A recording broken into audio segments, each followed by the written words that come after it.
আসসালামু আলাইকুম। Kashem furniture mart and ডোরের পক্ষ থেকে আপনাদেরকে সুস্বাগতম।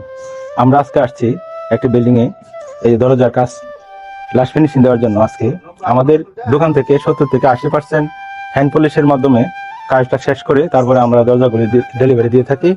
এই ডিজাইনটি আমরা সিএনজি রাউটারের মাধ্যমে 3D মডেলের মাধ্যমে ডিজাইন করা।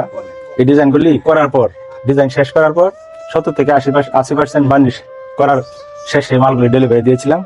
আজকে আসছি বিল্ডিং এ লাস্ট ফিনিশিং অথবা যে হ্যাজবল ছিটকারি হাতল এগুলি লাগানোর জন্য। এই দরজাটি হচ্ছে একটি মেইন দরজা, দুপারে দেখতে একটি দরজা। দরজার ডিজাইনটি অত্যন্ত চমৎকার। দুপারের দরজাটি আমরা করেছি। যদি এই দরজা কারো ভালো লাগে, আমাদেরকে যদি অর্ডার করতে চান, তাহলে আমাদের দোকানে এসে অর্ডার করলে করতে পারবেন, বা আমাদের যদি ফোনে অর্ডার দিতে চান তাও দিতে পারবেন। আমাদের দোকানের ঠিকানা Kashem furniture mart and door, Phulpur, Sherpur road, গোলচক্কর হইতে 100 গজ পশ্চিমে। আমাদের দোকানে আসার আমন্ত্রণ রইল। আসসালামু আলাইকুম ওয়া রাহমাতুল্লাহি ওয়া বারাকাতুহু।